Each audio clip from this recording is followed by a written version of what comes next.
यार वो इमरान खान खुद ही डिसाइड करेंगे।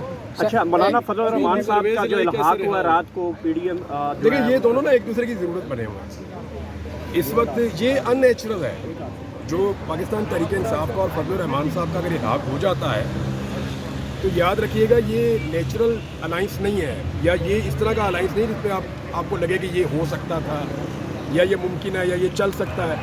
तो ये आपको इसको भूल जाएं आप। एक्चुअली फजल रहमान साहब की बिल्कुल एक अलग तरह की सियासत है, वो पावर कॉरिडोर्स के अंदर रिलैक्स रहते हैं, उनको वहाँ अच्छा लगता है। इमरान खान साहब की अलग सियासत है। फजल रहमान साहब जो हैं वो सुलह और लड़ाई के अंदर बड़ी तेज़ी से अपने आप को चेंज कर सकते हैं। इमरान खान साहब को गेयर शिफ्ट करते हुए बड़ा मुश्किल लगता है। तो वो दोनों की सियासत बिल्कुल मुख्तलिफ किस्म की है। हाँ, अभी हालात ऐसे हैं कि दोनों को एक दूसरे की ज़रूरत पड़ी हुई है। फजल रहमान साहब को इमरान खान की ज़रूरत पड़ी हुई है, और इमरान खान साहब की पार्टी को क्योंकि सर ही नहीं उठाने देते, वो जैसे ही सर निकालते हैं तो डंडा पड़ता है सर पे, तो उनको फजल रहमान साहब की ज़रूरत पड़ी हुई है। तो ये ज़रूरत का एक अलाइंस हो सकता है मजबूरी के तहत।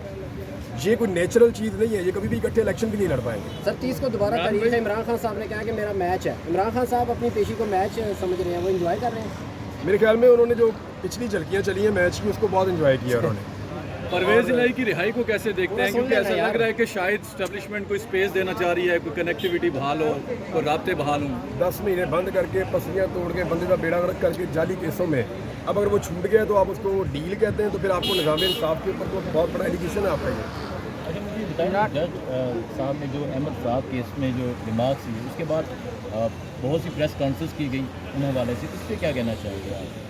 देखिए, गायब कर देना किसी को कोई मसले का हल नहीं है। मैंने काफ़ी आवाज़ उठाई है अहमद फरहाद के लिए, मेरी उनसे 1 या 2 मुलाकातें हैं और बड़ी गर्मजोशी के साथ वो मुझे मिले थे, और हमने उनकी फैमिली से भी रब्ता किया है। हमारी नेक तमन्नाएं भी उनके साथ हैं। इमरान भाई, जो जज साहब ने रिमार्क्स जो जज साहब के बाद प्रेस कॉन्फ्रेंस की गई फैसल वाडा की तरफ से, बाकी कई लोगों की तरफ से, देखिए ये तौहीन अदालत का मामला वो अदालत को खुद देखना चाहिए। सीधी जो बात है, अदालत को उठाना चाहिए मामला। अगर अदालत की कोई भी तौहीन कर रहा है तो अदालत को ये मामला देखना चाहिए। उसका ताल्लुक किसी भी पॉलिटिकल पार्टी से है वो एक अलग बात है। देखिए वहाँ पे जज मौजूद है, उनका रुतबा ज़्यादा बड़ा है, वो निज़ाम के ऊपर एक चेक है, वो सवाल भी उठा सकते हैं, जवाब भी मांग सकते हैं। उन्होंने सवाल उठाए, जवाब मांगे। इमरान भाई ये बताइएगा, आपने कहा है कि इमरान खान बगैर डील के छूट है, तो आपको लगता है इस वक्त भी मुल्क में रूल ऑफ लॉ है, और इमरान खान बगैर डील के कैसे रूल ऑफ लॉ नहीं है ना? जिन जजेस को खत मसूल कॉलें मसूल की जाती हैं वो कैसे रूल ऑफ लॉ का बोलबाला कर सकते हैं सर? देखिए, जब मुल्क में रूल ऑफ लॉ नहीं होता ना तो रूल ऑफ लॉ के लिए स्ट्रगल होती है, वो तो आपको नज़र आ रही है ना। तो जब रूल ऑफ लॉ नहीं होगा तो रूल ऑफ लॉ के लिए स्ट्रगल होगी। सर जी, इमरान चल रही है। गवर्नमेंट पे कोई बात आती है तो गवर्नमेंट इकट्ठी हो जाती है। इमरान रियाज साहब, आपने एजेंसीज की रिपोर्ट का जिक्र किया, तो क्या अब आप एजेंसीज की रिपोर्ट पे यकीन रखते हैं? रिपोर्ट तो आने तो पता चले मेरे बारे में क्या क्या रहे हैं। इमरान भाई, मीडिया के हवाले से बंदिश और एक जो है वो कानून भी पेश किया जा रहा है जिसमें तौहीन अदालत का इख्तियार ख़त्म किया जा रहा है।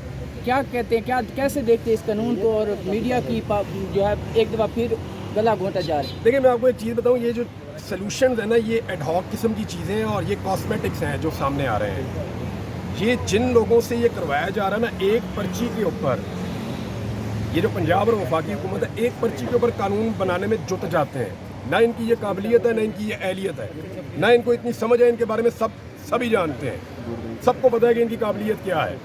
ये जो पर्चियों के ऊपर कवानीन बना रहे हैं ना ख्वाहिशात के मुताबिक, ये इनके गले का शिकंजा बन जाएंगे। देखिए, मैं आपके सामने खड़ा हूँ ना, ये तौहीन का हद तक का कानून अब आ रहा है ना, मैं पिछले 2 साल से इसके केसेस भुगत रहा हूँ बगैर कानून के ही। नहीं, किसी को फिक्स करना होता है तो कानून के बगैर भी फिक्स कर देता है निज़ाम। ये आगे भी लोगों को फिक्स करेंगे। मामला ये नहीं है कि किसको क्या सज़ा मिलेगी, मामला ये है कि एक्चुअली आप अपना रिकॉर्ड क्या बना रहे हैं।